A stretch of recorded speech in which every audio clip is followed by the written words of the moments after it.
I don't know. What am I saying? Who are you? What's your name? I don't know. What do people I don't know. need to know? Maybe we should go and listen to other podcasts and see how they start. Hello, welcome to Le Pod. It's a brand new podcast we're going to be putting out from down here in the basement of Le Pub twice a month. We're going to be talking to our staff, our community, local bands, local artists, and anyone we think is interesting. Yes. Welcome to episode number 18 of Le Pod. If Le Pod was a person, they could drink right now. I guess, technically. Only in the UK.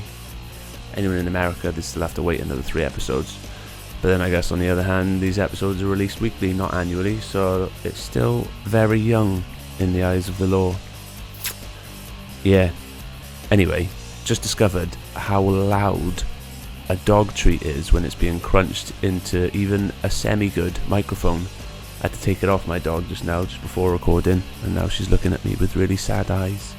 You're lucky this is a podcast, so you can't see said sad eyes, or it would start off the podcast on a really downer of a note. Yeah, moving on.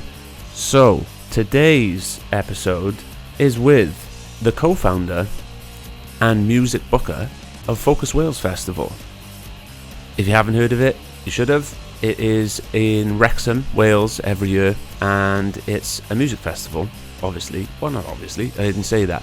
It's a music festival, for anyone who didn't know that.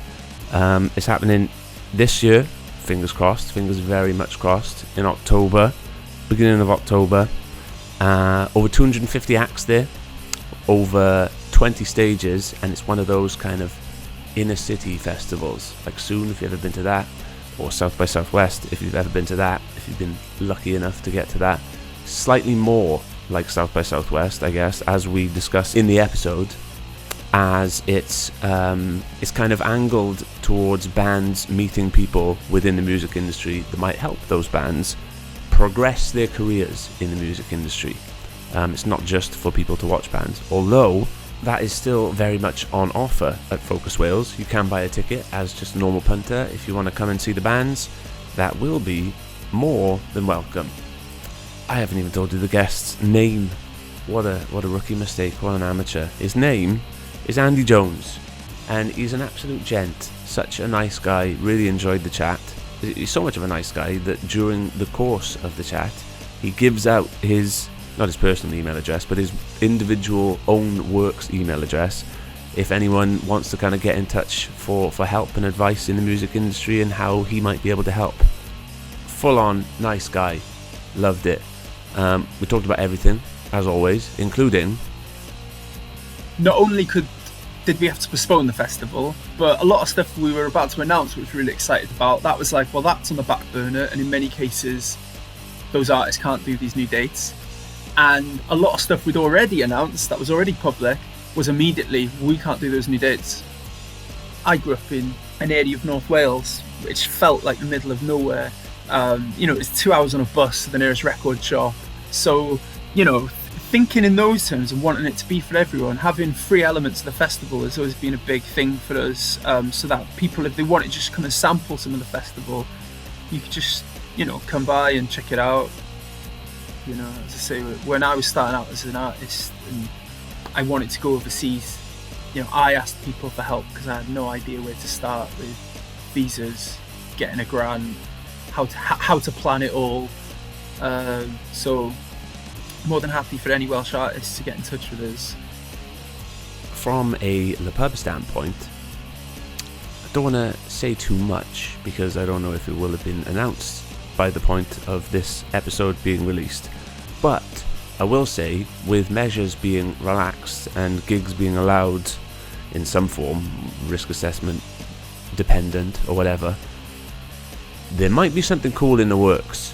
All I'll say is that it might be on Saturday the 12th of June. It might be a gig. It might be outside the pub, and it might be fully amazing. So, just in case that does go ahead, I would give the recommendation of booking a table on June the 12th. Just saying, as a hint for you. Class. Let's get on with it. Here is episode 18 of Le Pod with Andy Jones of Focus Wales. we're recording now. I'm here with Andy and all formal, and I don't like that. I like it just to be informal, conversational, and good. You know what I mean? Yeah, no worries. Well, I'm happy for you to lead the way. Quite sort of, I'm intrigued to see what we can discuss today because it's been a bonkers year, and Yeah. Oh, for sure. there's lots of ways we can take this conversation, but I'm going to try and keep it all positive. Yeah, happy days. Well, if there's negative to bring up, then we'll go there as well. Yeah, we'll see where we go, I guess. Okay. So, Focus Wales obviously is going to be the focus of the conversation. How you're obviously one of the co-founders, right?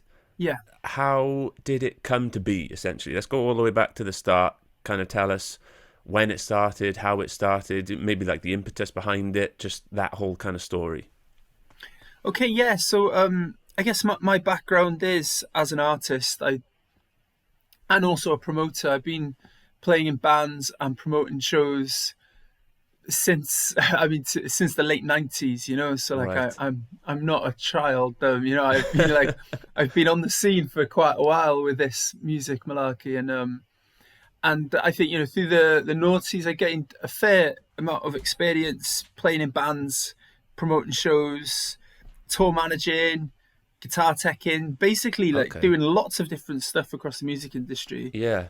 Primarily though as an artist, so I had a few deals and toured a lot and gained a lot of experience, and through that journey I'd experienced events like Focus Wales elsewhere. Manchester used to have an event called Manchester in the City, which was a cracking event, and my band had lots of joy from going to that event. We connected with management, label, festival promoters, and that seed was planted. And alongside that journey, the other co-founder of the festival, my good friend Neil, he'd been on his own journey really as a promoter. He was booking the Central Station venue in Wrexham as the in-house booker, which is a 500 capacity venue in Wrexham. And he kind of put it on the map really, booking absolutely everyone that was coming through that had any success in the noughties. He'd booked them into Central Station, and suddenly we had a venue in North Wales that was part of the gigging circuit. So when all those bands, if you think back early noughties, whether it was your block parties or the Coral or whatever, all of those bands coming through of that generation, they were all coming through there. I remember seeing Biffy Clyro.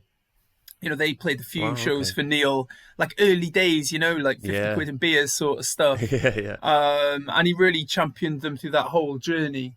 And in North Wales, was there kind of many places on the gigging circuit before that point? Because in my mind, there were no it's places. kind of not quite a black hole, but you know what I mean. It's not known on the circuit. You know what I mean? Well, I think the thing is we're so close to Liverpool and Manchester, so I think traditionally a lot of agents would book their artists through those cities and other towns. And, perhaps playing a show in North East Wales wasn't a consideration. It might clash with the routing, exclusivities and all of that, depending on the size of the artist. But I think what Neil demonstrated through his work at Central Station and what he developed really was this idea that actually, no, it could make a lot of sense for artists at a certain level, where, you're not going to have an exclusivity prohibiting you from playing in Liverpool and then in North Wales the night after or the night before.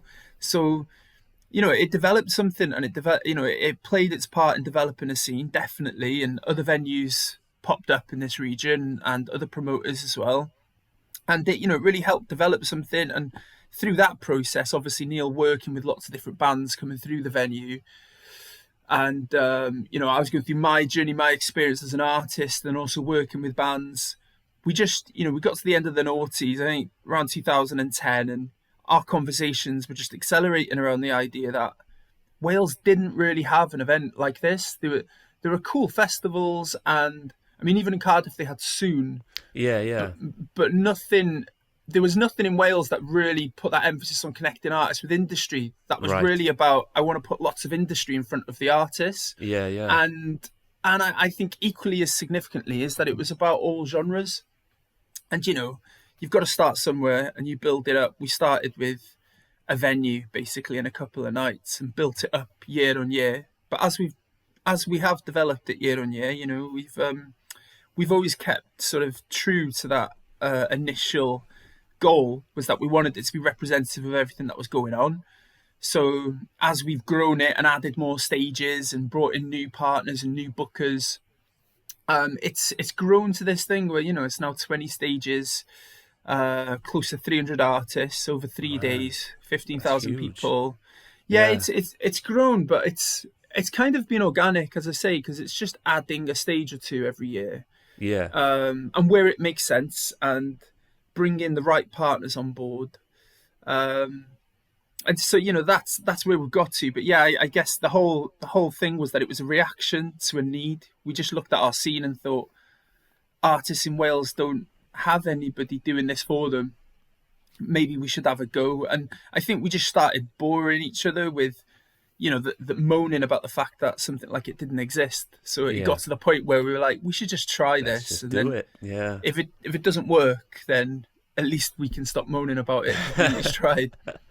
So is that still the focus today? More kind of it being beneficial for artists, like you said, getting artists in front of industry rather than kind of getting as many punters in as possible? Yeah, totally. That's it. That's the whole spirit behind it. So it's as much about the offstage stuff as it is on stage. For artists, they can be obsessed with getting on festival lineups and being on the stage, but it's totally about creating that environment where the artists and industry can network and connect. And we want to put it's as much about those artists who maybe aren't quite ready to get a show high up on the lineup, but they can learn from the conference, they can be in that environment, and they can go to the networking sessions and hopefully develop their career as a result of it. And we are seeing those results year on year. New Welsh artists are coming, sort of going, okay, I'll give it a go, I'll show up for the networking sessions, I'll do the speed meetings. Begrudgingly, they'll get themselves there, and then they'll go, oh, actually, that was really useful, and I've now got a new manager, and this festival have booked me. It's taken quite a lot of time, and even in the last year, conversations we've had with quite mature artists who you think would fully understand it because they've been around the block, only just really twigging that, oh, there's a whole conference component, and I'd never really switched myself onto that element of it, and that's the whole point of it, and it makes it difficult because obviously when your emphasis is on artist industry connections and not on selling tickets, it's a challenge because obviously you've got to balance the books. So you do want to, you've got to survive somehow. Yeah, I think also putting artists who sell tickets on sort of helps broaden the reach of the event. Helps bring in new music fans that hopefully will take an interest in the new artists coming through. But it's a difficult balancing act. But we've got a lot of people who feed in to the festival in terms of we're a core team of 3, but there's over 20 different people booking artists for the festival. Right. Various partners that we work with who all get to in a really healthy way. They might book an artist that I'm not particularly, I might not be doing backflips about a particular artist, but then somebody else might be really into it and they'll book them for one of their slots. Can you hear music coming through? No, there's nothing this side. Did it start playing your end? That video started playing really loud. Sorry, said hip hop blaring in my ears.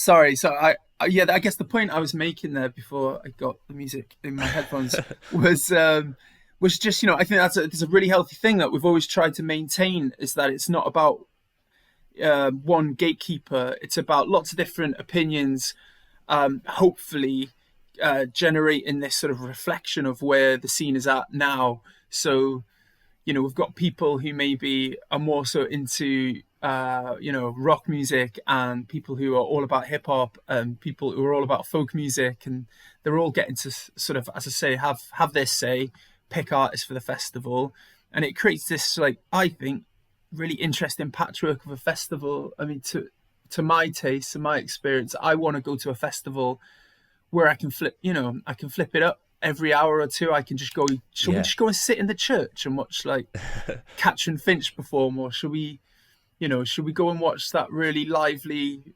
band now, and just change of vibes all the time, because I don't want to go to a festival for 3 days and have the same type of thing happening. So I'm exactly the same. Yeah, I get the appeal of, like, I don't know, your downloads and stuff, where it's kind of almost strictly this kind of music. But yeah, in my mind, the beauty of a festival is that you can kind of wander from stage to stage and kind of find these hidden gems and things that you might not even know that you liked beforehand. Yeah, definitely. And people, I think all people can see music that way now.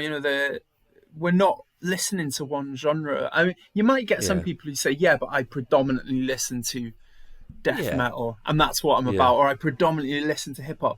But when you drill down and you speak to anybody, and it's like the stats online just demonstrates really, I mean, how people use things like Spotify. It's like people are listening to lots of different types of music, and I think festivals in 2021 should reflect that, and it should have different offers for the attendees, and that, it goes for industry just as much as it does your regular festival goers. Yeah. And just to be completely clear, it is open to the public as well. Yeah, it's not just bands and industry. Yeah, totally. So for people who've never been to it, I guess there's a few different tiers of it. So we've got like 1,000 musicians sort of roaming around, just enjoying the event themselves. There's about 500 industry reps from across the globe, sort of just absorbing the music. Wow. And hopefully finding stuff that they want to work with. And then the remainder make up the 15,000 attendees that we have over the 3 days. Lots of the shows are ticketed, so you can buy a show if you just want to come and see Kelly Lee Owens. Then you can buy a ticket for Kelly Lee Owens. But if you want to buy a ticket for the whole weekend, you can do that, and you can venue hop and discover lots of stuff. But then equally, there's loads of free shows. There's like 18 free shows over the 3 days. So class, I didn't know that.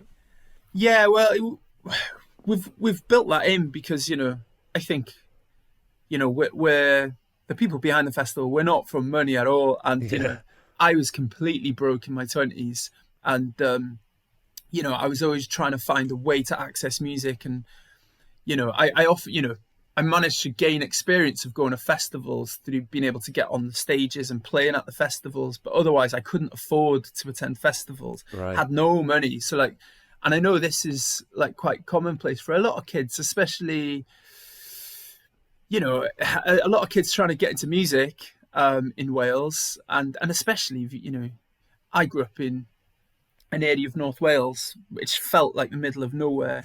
Proper sort of craggy island. It was it was 2 hours on a bus to the nearest record shop, or the nearest space that would put on gigs. So thinking in those terms and wanting it to be for everyone, having free elements of the festival has always been a big thing for us, so that people, if they want to just come and sample some of the festival, you could just come by and check it out. I mean, with that in mind, there's loads of volunteer opportunities. So if people just want to come and help out on a stage for a few hours, whatever, then get themselves a free pass and experience the festival, be part of the team.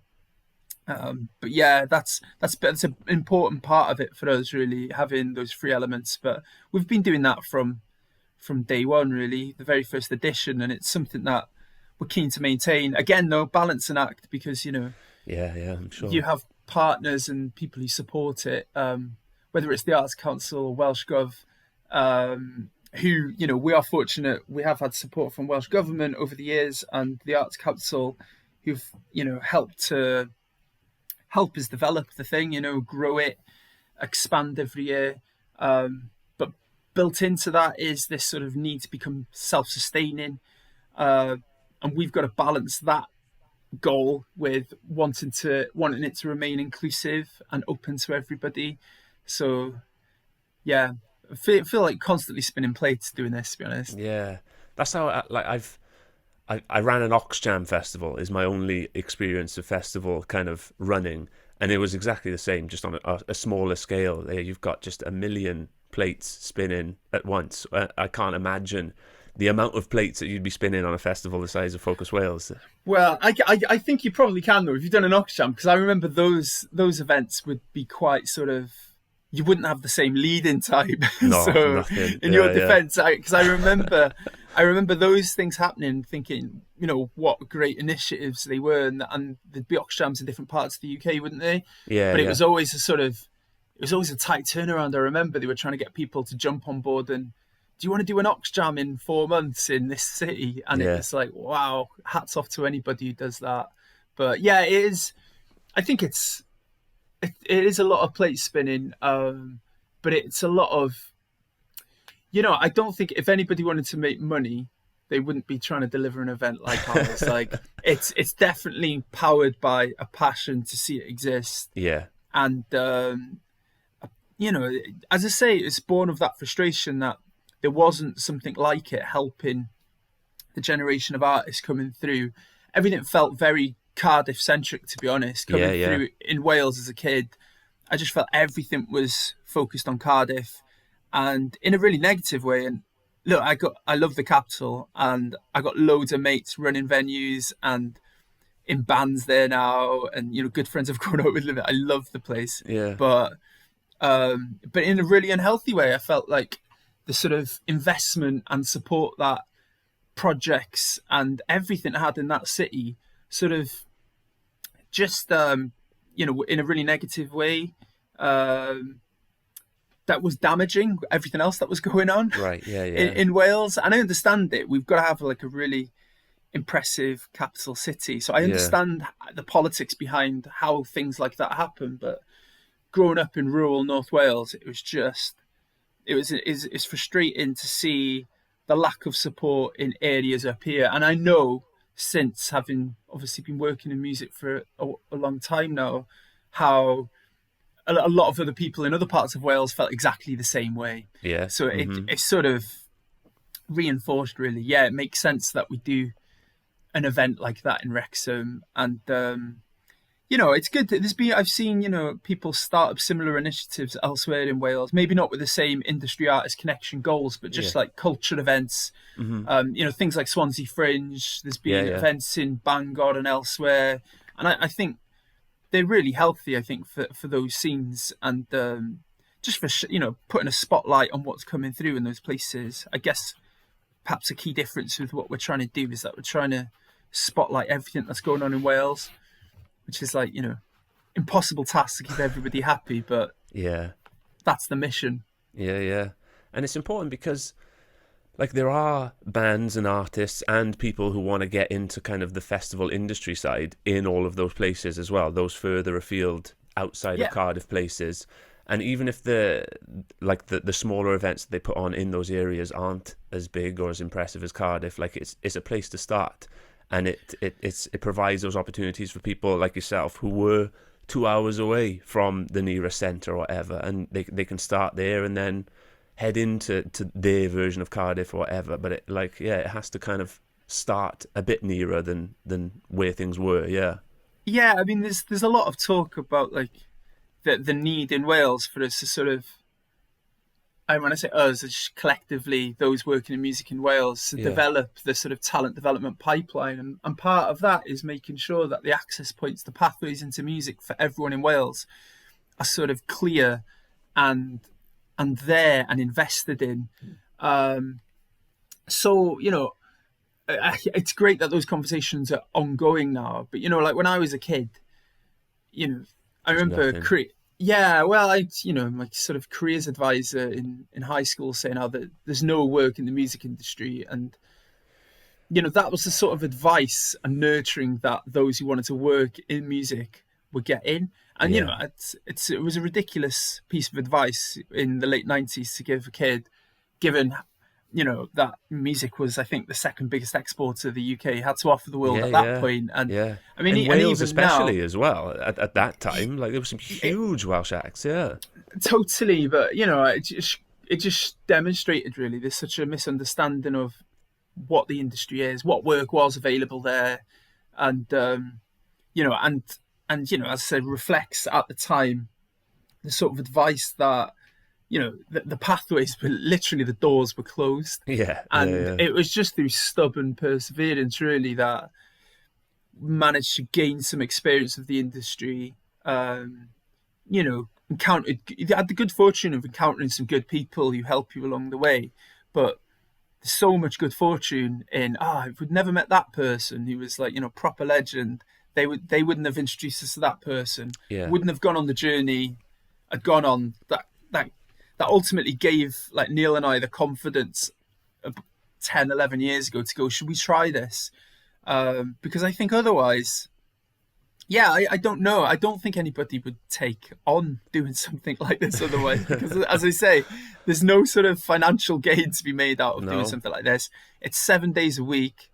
I mean, the last year has been brutal, but ordinarily it is like a proper full-on commitment to do it. But yeah, you know, I wouldn't change it at the same time. I feel like I'm moaning a little bit there. So no, it's just the realities of it. For people kind of listening to this who maybe want to get into festivals and putting on gigs and shows and stuff. You talked a little bit earlier about your journey, and you were in bands and kind of all these different areas of the music industry. Is there kind of, what advice would you give? Is that the route that you would recommend? Is there anything that you would change, or what would you say? I think it really helped. I think both Neil and I, that we grew up in a place where if you wanted to put a show on, you just had to literally do it yourself because we didn't have venues. Yeah. So we got a pretty good understanding of every element of putting a show on from the get-go, because everything wasn't handed on a plate in that respect. Right. So we'd need to, we'd need to learn about, you know, what is the PRS license if you have X number of people and you sell so many tickets, and you know, how does all of that work? Yeah, all those really important details, and also because we were doing that whilst also being musicians, I think we gained that understanding from both sides, really. Well, this is how a show functions. These are the actual costs that go into it. This is how much security costs.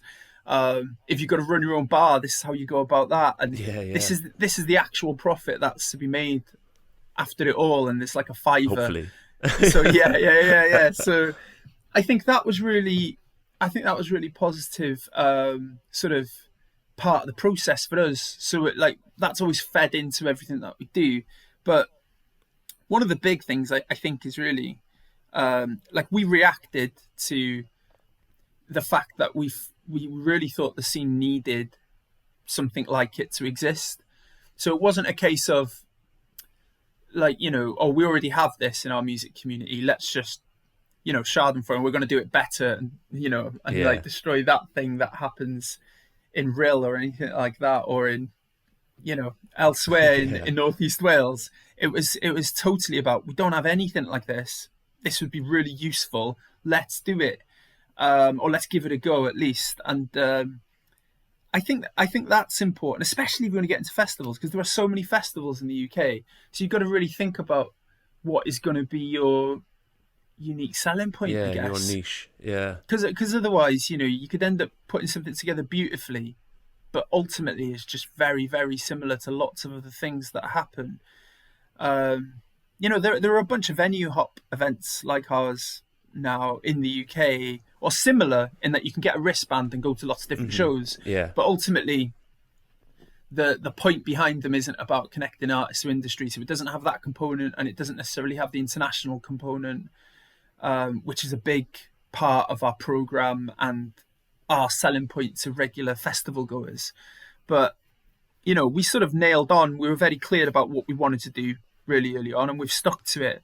And I think that would be my advice, So if you think there is a proper need for a hip-hop festival in your town or city, and there are solid reasons behind why you think that'll work, go for that. Yeah. Or similarly, if you're massively into your metal and rock music and you really think that the scene would benefit from a particular type of event, then go for it. But, I'd really think about the wider ecosystem. And if something is happening that is basically the same, but just like 5 miles down the road, does that benefit the scene if you do exactly the same? Or what's for the greater good and what's going to work in the long term? Yeah, I mean, there's a good example of this. I mean, years ago we had a couple of good guitar shops in our area, and there was a moment where the guy, and it worked really nicely. We had one slightly regional, one in the town centre, and the guy running the regional guitar shop opened, because of a dislike of the guy running the guitar shop in the town centre, opened the guitar shop right next door to him and closed the other one down. Oh, never. All right. And then between all of the musicians in the region, we had a lot less service and option. So that whether or not that was intentional, it's not for me to say, but like that sort of thing does happen quite a lot. I find, I mean, beyond music, but I think if you've got like a solid sort of passion and reason for doing it, then follow that sort of thought. But as I say, if something is happening that's basically that, why not support that? Yeah, get involved there. Get involved, find a way to support it. Yeah. Or if there's something that could complement it, why don't you start something that would complement it? But people will do what they want to do. Ultimately, I hate giving advice because I get asked for advice quite a lot now doing what we do, but often I feel like people don't actually want advice. They just want they want you to say what they want to hear, which is just or agree a quick with fix or something. Yeah. Agree with my plan. What do you think of my plan? Tell me it's good. So I am reluctant at giving advice, to be honest. But they're my tips anyway. Thoughts at least. I think because I've asked similar questions to other artists and industry people that I've interviewed on this podcast, and it all kind of boils down to just go do it, get involved. Like if you see a gap in the market, I hate that phrase, gap in the market, but you know what I mean. If there's something that needs doing, just go do it. And go from there. That's a very succinct way of saying what I was trying to say then. Yeah, that's it. If there's a gap, there's something that's needed, then give it a go. And also, I would say, again, for somebody who doesn't want to give advice, this is a third tip. I would say, like, don't be intimidated if you've never done it before either. Because I do think ultimately, like, the industry it's so easy to be us and them in our thinking about the music industry and where we are when we're starting out, which is, there's positives to that, but I think it's mostly an unhealthy viewpoint of it. It's not us and them, there's just like lots of people, and everyone when they're starting out is like, the start of that learning journey, absolutely everybody. So don't be intimidated by not knowing the ins and outs of how you get stuff done. There's going to be loads of stuff that you've got to learn, but there are loads of good people working in the industry, and loads of people who would give you their time. And if you didn't know something or wanted to find out about how you go about doing something, there's loads of people who do that, because no doubt the people that you might want to ask for help all benefited from help along the way. I know that's definitely true of our journey with Focus Wales. It's like so many people helped us, gave us advice, whether it was how to go for a grant or whatever it may be. There's been so many little higgledy-piggledy detailed things that have been required over the years, and there's been like an army of people that have helped support us and guide us through that journey. Because I think, like you were saying, there's so little in the way of kind of financial gain and reward in this industry that the people who have even somewhat made it in the industry, they know that. Like, they know how hard it was for them coming up. They know the kind of effort and work they had to put in to make whatever they've made. And therefore, they're willing to help out those that are coming up behind them. You know what I mean? They're more than happy to help them along their journey, in my experience. Obviously, there's going to be outliers, but yeah. Yeah, and I think anybody's going to shut you down. Well, I don't think you want to be spending time with those types of people. Exactly. They're not the people to give you advice. But yeah, I think vast majority of people. I mean, when a shout out to like the guys up at Liverpool Sound City, when I remember like before we delivered our first edition, and this was just an idea, and I was in university at the time, and my lecturer was pals with Dave Pichalingi, who's the founder of Liverpool Sound City. Right. And he said, you should go up to Liverpool and chat to my mate Dave, who just started Sound City. They'd done like a couple of editions at that point. And fair play, like I went up and they gave us like a couple of hours of their time, a few cups of coffee. And it's just, it's like really useful insight. And, he left me with, under no illusions that it was going to be like a ridiculous workload and here's a whole bunch of considerations you probably haven't thought about. But it was solid and, true to what you're saying there, that there are people and, achieving quite a successful high up sort of in the chain as you might perceive it, who would gladly give you an hour of their time because somebody definitely gave them an hour of their time when they really needed it. And yeah, exactly. So let's talk 2020 for a bit, the black hole year of the music industry, because you guys still managed to put on was it Gwill, or is that yeah no totally, yeah. So it was an insanely busy year. So Gwill was a project that we started looking at about a year ago now, yeah. So it was even May 2020. Okay, so it was like during lockdown you kind of started forming it. Yeah, I mean, because basically that was born from the fact that, and we were like hard hit immediately when the pandemic hit. It was like, I mean, Didums was a festival and, the wider impact on the planet and humanity. But our festival was about 2 months away. We were about to announce a whole bunch of stuff. The final bit of our program. We've done a lot of work, and not only did we have to postpone the festival, but a lot of stuff we were about to announce, which we were really excited about. That was like, well, that's on the back burner, and in many cases, those artists can't do these new dates. And a lot of stuff we'd already announced that was already public was immediately, we can't do those new dates. Happen. Yeah. So we postponed. And there were positives to that experience, but we lost so much of the program, which, it's an insane workload booking. I mean, as it was going to be 250 plus artists. Now it's going to be close to 300 artists. It's an insane amount of that's huge email dialogue and phone calls and to get into that point. And it was decimated, the lineup. And, we thought initially, like a lot of the world, we'll postpone till October 2020 and the world will be back on track by then, surely. So as April and May trickled on, we realized, or we were starting to realize around that point in time, that October's looking a bit dicey.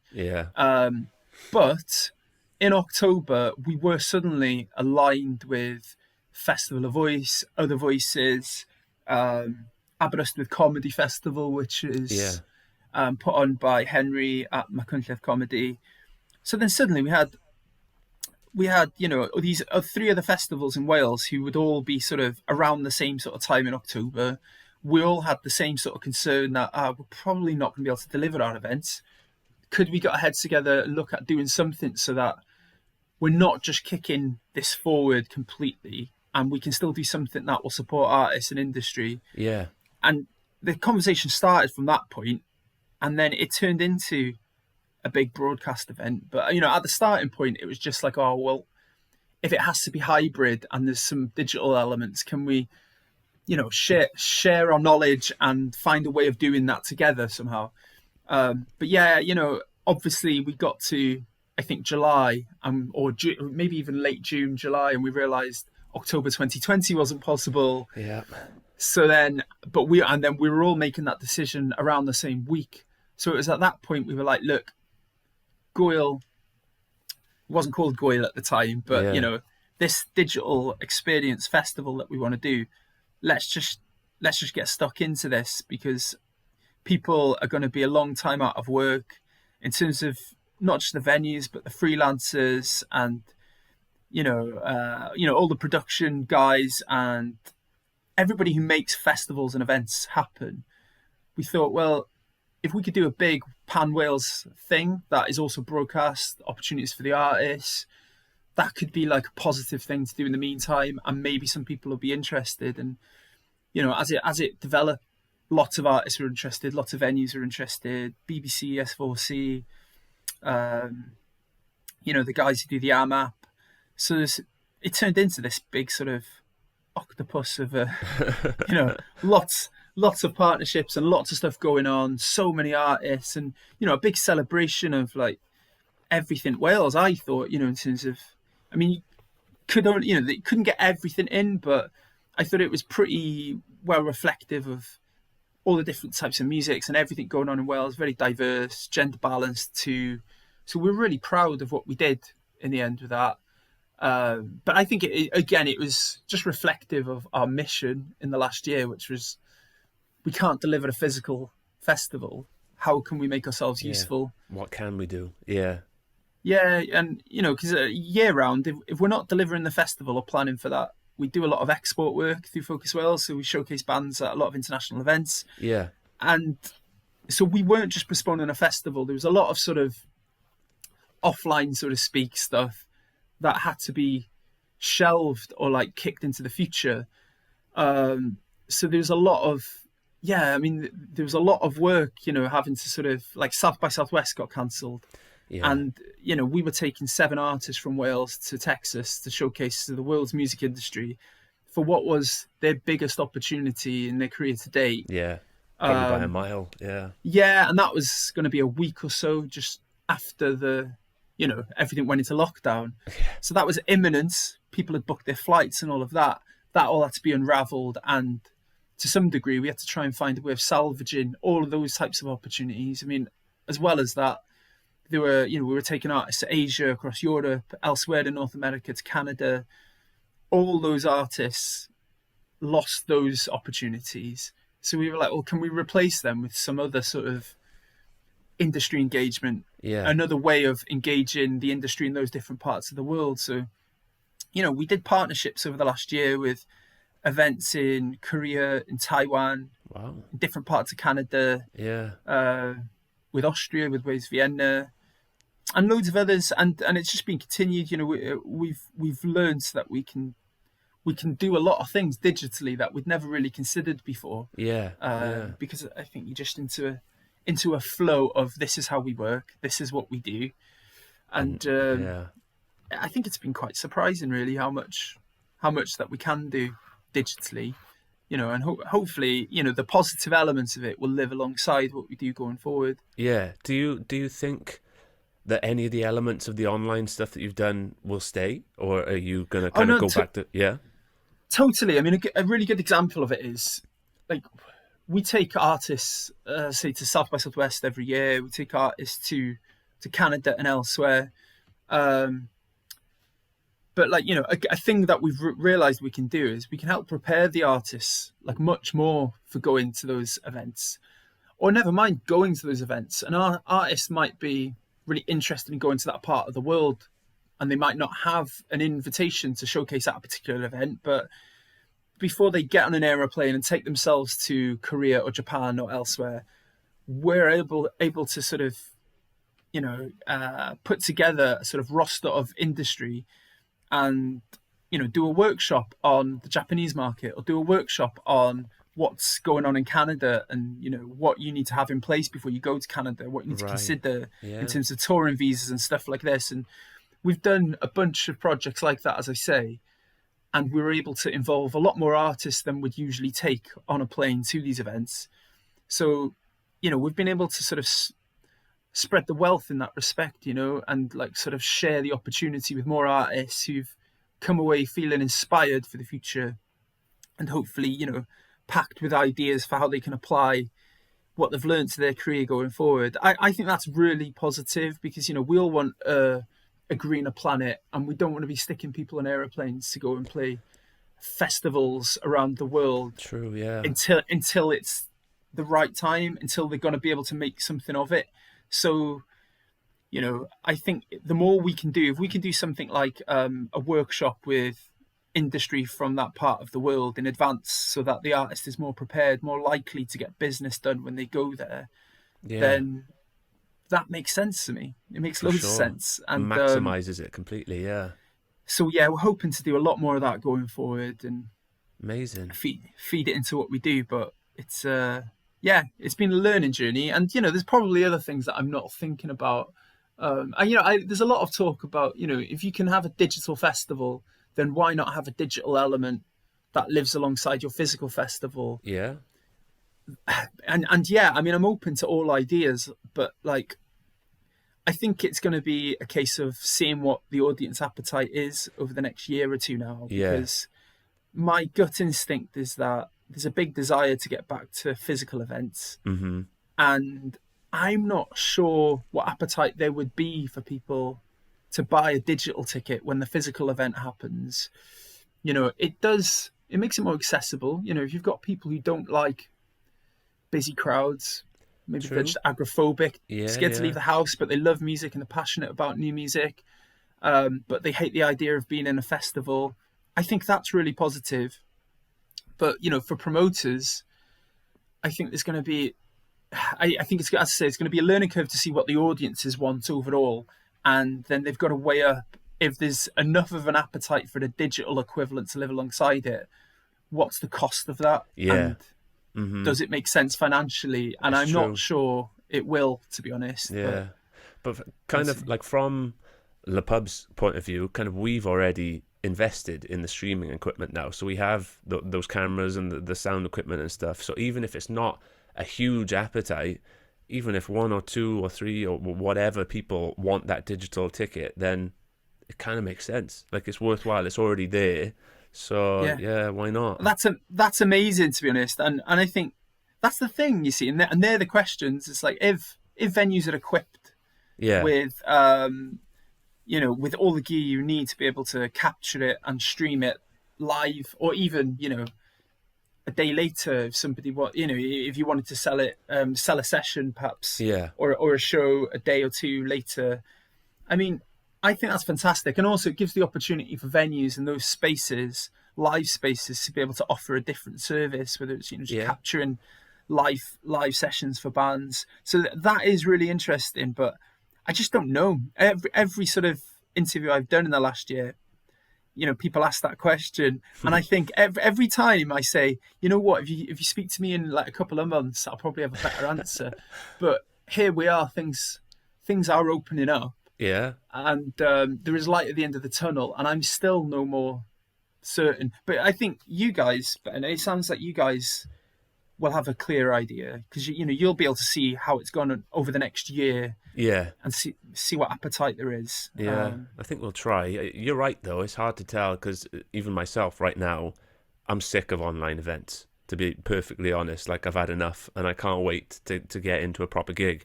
But like further down the line, when online events aren't the only option anymore, maybe I'm busy, I can't go to that festival physically, I might spend a tenner to see the digital version or whatever. I don't know. So like you say, who knows? We'll find out, I guess. Yeah, I honestly think that it will become more of a thing as the technology becomes more affordable. Ultimately, because it's like right now, it's like Le Pub is kitted up to be able to do it, but I don't know many other venues. Like, I mean, certainly, I don't think there are any venues in North East Wales. Are they not? That I've got. I think there's like Neathogwen over in Bethesda have got camera equipment in, and they're able to do sessions. And there's a recording studio near to us in Wrexham, but none of the live spaces have got that. But I can't help but feel, as the technology becomes a bit more affordable, there might be a way of kitting up your stage and just producing an edit that is, and I think once those costs are kind of, well, not removed, but vastly reduced, then why not, I think, will become the question for a lot of people. And that whole thing, it's like all artists need good quality live footage. They all need it. When they're on that sort of journey to sort of trying to build their industry team, or trying to go into new territories overseas. It's one of the first things that bookers of international festivals ask me for Welsh artists. It's like, have they got a live session that I can check out? Yeah. It feels like everyone's got a live session now, but it needs to be an updated live session, and it's something that you need like a band who recorded a session for us a year ago. They'll need to update that in a few months. They'll have new material, and they'll want to be representing themselves with the fresh sound that that they've got at that point in time. So I think it seems like really logical that venues would be able to offer that, and hopefully it's something that can help venues survive, because I think that's definitely been one of the things of the last year, isn't it, that we've all realised how important it is that venues survive, because when you're faced with the possibility that so many might not, survive what we're going through, it makes you realise, oh, what would that mean for everything? Oh, everything would be screwed if we lost all the venues. Catastrophic, So anything that can help, as I say, help the venues to be a bit more secure, then brilliant. And it's, as I say, it's great to see that Le Pub have got it, and I look forward to checking out a session when you're streaming. We've done a few. We've done not a huge amount, but we did. It was called Live Now Festival. That was in partnership with a few different organisations as well. Smart. I think it's on YouTube. If not, it's on our Facebook page for both for you and for anyone else listening. We had some class artists, and actually I interviewed every artist that played that Live Now Festival. So there's a Live Now Le Pod special that you can listen to as well. So I set that up well, didn't I? That's brilliant. No, that's really good. But I mean, again, though, that makes loads of sense, doesn't it? That then venues can play a bit more of an active role, like you guys are doing, with promoting the artists generally that are around them and in their scene. I think it's great, and I'd love to see a venue near to us basically be able to sort of get the kit in so that they could do that, because I'm sure that artists in every part of Wales would love to have that on their doorstep, sort of thing. So, because you mentioned your international efforts, I don't want to take it down a hugely negative route, but how has Brexit affected that? And has it affected it yet? And will it affect it going forwards, do you think? It is a really interesting question. Showcase festivals generally exist in their own little sphere. Oh, okay. In that, generally, they're sort of...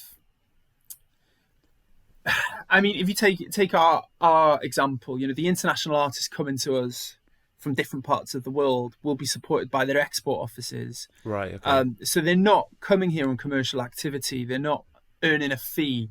Right. They're getting help with their costs and accommodation and all of that, and their travel through their export office, through their arts council, wherever they are in the world.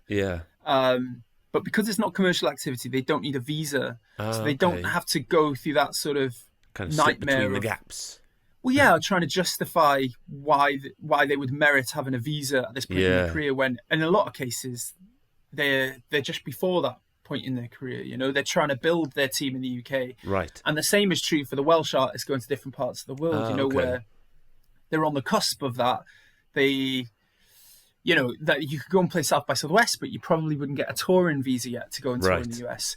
But you can get in on the permit that you get to be able to go and play a sort of non-commercial activity event like South by Southwest, which it sounds funny to say that because it's such a monster of an event, but giant. The showcasing element of it obviously is you're going to play to industry, you want to connect and build your team in that part of the world. Generally, the outlook for showcase festivals that we're working with all around the world, and we're in partnership with over 50 organizations around the world, they all seem to be saying the same thing, as it won't be affected by Brexit. However, if you want to go and play some shows, and traditionally we'd take an artist to a certain part of the world, or into Europe in particular, and they play a particular event, then they'd want to do a few shows around it. It just makes sense, But that's it. It's like make the most of the flight, and good experience as an artist to go and play in different cities and towns in a different part of the world.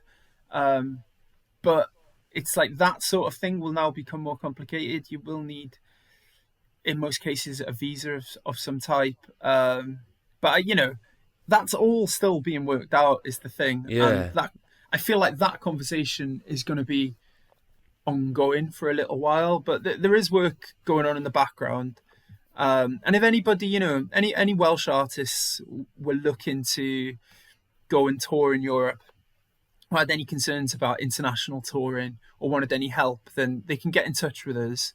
And, we won't have all the answers because, as I've said, a lot is still being negotiated and explored, but we might be able to help connect them with the right people, or give them some advice or tips or things to look at or consider, They can just get in touch with us. I mean, the easiest way for anyone to get in touch with, well, just me really, just email me. I'm just andy@focuswales.com. Awesome. And I'm approachable and I'm happy to help. Yeah. As I say, when I was starting out as an artist and I wanted to go overseas, I asked people for help because I had no idea where to start with visas, getting a grant, how to plan it all.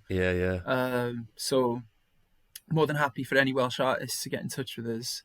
But yeah, I mean, hopefully it's not too much of a nightmare, but it is frustrating because we've had this benefit of being able to go and tour.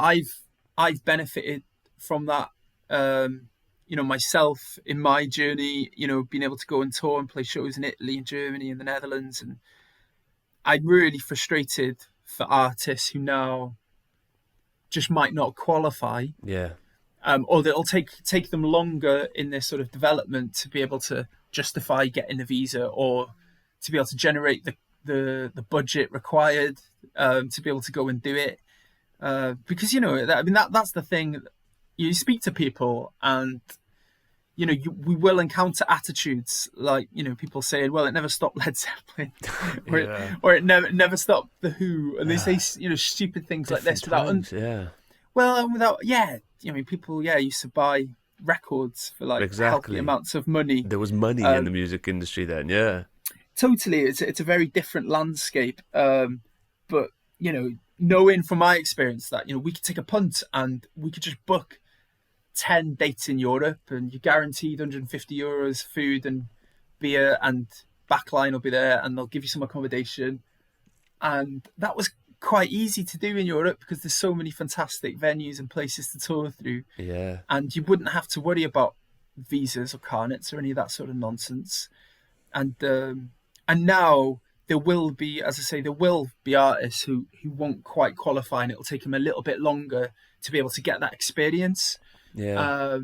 And that I find, not wanting to go down a political sort of rabbit hole, but that is something I find really frustrating because it just has feels like robbed. A backward step.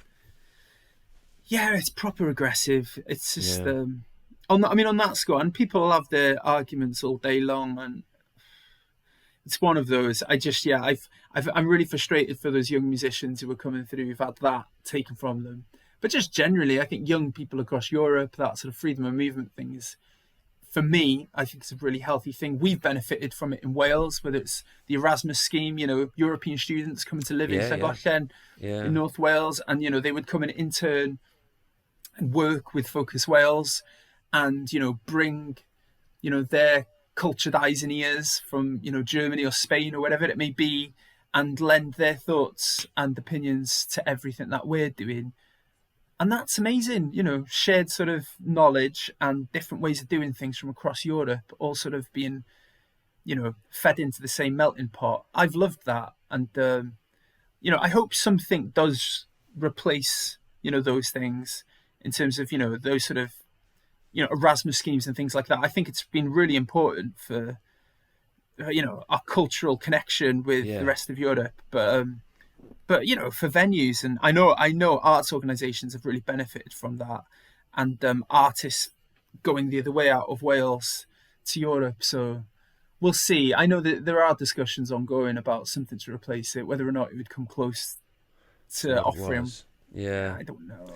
Yeah, I just don't want. I feel like a lot of people in this country not suffer, but are kind of products of island mentality. Like we are an island. Like we are just a little piece of land in the sea kind of thing, and we can be very insular, and things like you were saying, like the Erasmus scheme and just different cultural elements coming in helped combat that.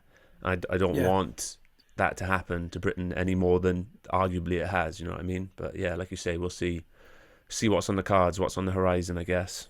Yeah, but I would just, on a positive for Welsh artists, I would say, there are people and organisations like Focus Wales. I know there's sort of making the case for why there needs to be mechanisms and support in place for artists who do want to tour internationally. So, there's a lot of work going on in the background, Awesome. And that sort of part of your career is not going to be sort of left out hung to dry sort of thing.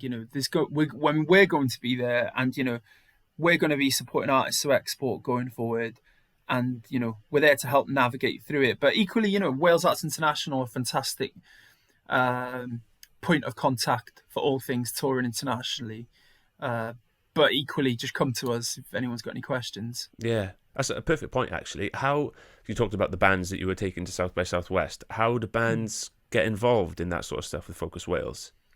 Yeah, right. So, I mean, we're the mediator, really, but it's the international festivals are booking the artists, much in the same way that international artists coming to us are being booked by me, right? Liaising with the international partners, but like South by Southwest, it's their bookers. Right, okay. Selecting the artists, and they're really firm with that. We have a really good relationship with them, and if I'm making a case for a particular artist who might have applied really late on or something, or I've clumsily left something out of their application, there's trust and confidence there. We're a partner for a reason, but they know their market, so they know what's going to work for their event. And they're really firm in their belief that they know what's going to work in that part of the world. Yeah. So ultimately, there's only so much arm twisting Focus Wales can do to get you into those events. I think ultimately the Welsh artists have got to sort of keep their eye sort of on the ball, apply early. So if there's an event they're really keen to go to, whether it's getting into Eurosonic or Talent Music Week, Focus Wales partnerships in Canada like Enfo Montreal or Breakout West, apply really early. Let us know that you're applying. Get in touch with us if you want any help with the application form. You know what I mean? If you've got the application in front of you and you're like, I'm not sure what they're asking me, never feel like it's too silly a question. Just come to us. If you need a hand with your stage plot, or if you think your bio needs a little bit of work, just get in touch with us. We want to see artists get these opportunities. And we want to see it. We want to see the artists getting these opportunities being reflective of the best of what's coming out of Wales. And, I feel like a lot of artists, just don't fully understand that part of the process. And we've learned that over the last year. I think some artists have presumed that we're just selecting the artists. Right, yeah. And they've taken their eye off the ball, really, as far as, if you want to go to South by Southwest, follow their socials. Join their mailing list, and you'll get an update as soon as the application's open. Right. Yeah. And the same goes for all the other festivals where you might have seen we've taken artists in the past. Equally, if there's a place where we've not gone, but you might want a hand, if you're in a band or you're a solo artist in Wales, and you really want to take your music to a certain part of the world for some reason, maybe your Spotify stats have gone insane in a certain part of Asia or in Europe. And you want, maybe you want to sort of spitball some ideas about what you can do. We're open to that as well. So come to us. And it might be that we've already got a partnership of some sort with an organisation in that country, and we can help connect you. But apply properly. I mean, I see it with Focus Wales, where we close the applications. We have the applications open for about 5 months every year, from July to the 1st of December. And artists will email me within an hour of it closing, going, "Oh, I've just seen this." And it's like, how have you just seen this when we've been shouting it from the rooftop for 5 months plus? Time. And it's like, okay, well, here's the form. And then you give them a form. And I shouldn't really say that because people will be emailing me after the deadlines now. But, if someone comes to me with a compassion case and say, "Oh, but I really want to apply," then, we've given somebody the form. And then they've said, "Oh, is there a way I can apply without filling the form in?" And it's the form is really functional. And I think that part of the process, as I've just outlined with international events, applies just as much to our event, really. Yeah. We're asking for loads of functional bits of information, like how many people are on stage. And we're asking that so that we understand, we have a good idea of which venues you will and won't work in. If you're a 9-piece band or if you're a solo artist, maybe there's more options for you if you're a solo artist. So we ask for information like that. We ask for a stage plot if you've got it, and we give a really good explanation of what a stage plot is and why it's really important that you have one. But artists will say, "Oh, I haven't got a stage plot." And it's like, don't come to me with that issue. It's like, just like we've told you how you can even draw one on a piece of paper, and it's just given us a really basic understanding of what you're going to need to do your performance. If you're a solo artist and all you need is a microphone, tell us all you need is a microphone. It doesn't have to be the most advanced tech spec. Just give us the basics of what you need, and then we can make informed decisions. But the amount of artists who were just reluctant to fill the form in, or pretty much tell us they can't be asked to fill a form in, and then want us, and we receive 5,000 artist applications, and from around the world, and then they want us to sort of take that application, that verbal application, or that last minute email to us more seriously over the one that someone's taken their time and attention to fill in the form and do it properly. And then the main reason is because I'm not like some gatekeeper. I'm not booking all the artists for the festival. As I said, there's like 20 plus people booking artists for the festival, which is the same for South by and all the other festivals that I mentioned internationally. There's big teams behind these festivals making these choices, and they need that information. So they need access to a video link so they can see what you perform like live. They need to know how many people are on stage and what your tech requirements are. So it's kind of standard stuff. So if it seems like a hassle to get it together once for an event like ours, you're definitely going to need it at some point if you're serious about getting onto events. So I don't know. I've dived into a bit of a bugbear of mine there, but well, it makes perfect sense. Like, top tips: apply in time and fill out the form. Like, they're not hard. Just to do those things. But I would say, and like, maybe I don't want to contradict myself. I mean, I don't want to be putting people's stage plots and tech specs together for them. But if anybody's ever like wanting to apply or get involved with Focus Wales, but there's something on their form that sort of just goes over their head, they're not quite sure what we're asking of them, just get in touch with us. Because I just don't want anybody feeling like they're outside of a bubble, or maybe it's not for me because I don't understand the form or any of that nonsense. It's like, it's really important to us that everybody feels like there's a pathway into it for them, and that they apply. If they're a new artist in Wales making new music, we want to hear from you. So they can just get in touch. Again, just andy@focuswales.com. Any point really, anyone's got any questions or is interested in working with us, they can get in touch with us. There's only 3 of us. It's like myself and Neil and Sarah, who's been working with us for about 7 years now. I love that. I love that it's not just some faceless organisation. Like, it's you 3, and you are actually trying to help these artists. I hope the people listening and applying kind of get that kind of idea in their head that there are 3 people here and they really want to help you out, so help them out as well. Fair dues. I hope so, man, because like that's been another big learning journey over the last year, I think, is that sort of realization that there are people who do think we're a big organisation.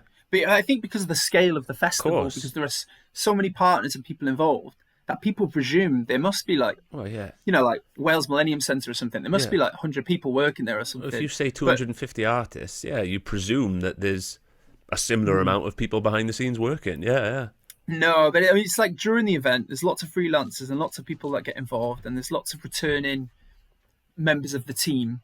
But year round, there's the 3 of us, and we've also taken Natalie on to work with us. So Natalie works with us on equality and diversity, just looking at everything that we're doing, what we could be doing better, new ideas, just ultimately with the goal of trying to be as inclusive as we possibly can all the time. Natalie's been like a show manager with us for years now, and that's a new role that we've generated over the last year. So technically there's a 4th member of the team there, but it's still the core 3. And it's still a small team. 4 is still small. Class. I don't want to take up too much of your time, especially while the sun's shining. I haven't seen the sun in so long. So a couple of last things. We do this thing on the pod called the Pod Listening Post, which is just a Spotify playlist where we ask all of our guests of kind of what they're listening to right now, someone that's made a big impression on them, basically just an artist that comes to mind that they would like added to the listening post. So what have you got? What is Andy from Focus Wales adding to the listening post? Oh, I would say, yeah. Well, I'm going to say a non-Welsh artist, Oh, so go on. that I can just like take out the sphere. So, there's a band from the Netherlands who play like Turkish psych called Altin Gun. Wow, okay. You'll have to So I would, message me that so I can spell it properly. yeah, I would definitely recommend. We had Altin Gun booked. They're another one of those sort of artists that we had booked in for 2020 and then couldn't do the new dates. Oh, nightmare. But they were like nominated for a Grammy, and Oh, wow. it's going to happen for them. They're brilliant. But yeah, if you've not experienced like Turkish psych from Altin Gun before, then you need to check them out. So that's definitely my recommendation. Class, perfect. Yeah, we'll add them for sure. And then obviously the way all podcasts end is where can people find out more about Focus Wales and get involved? Brilliant. Yeah, so we're across the socials. We're just at Focus Wales across Insta, Facebook, Twitter, YouTube, and yeah, just focuswales.com. So if someone goes there and clicks info, there's lots of ways to get in touch, get involved, volunteer, partner with us. Yeah, say hello. Class. Thanks so much, man. It's been great. All the best for 2021 and the future going on.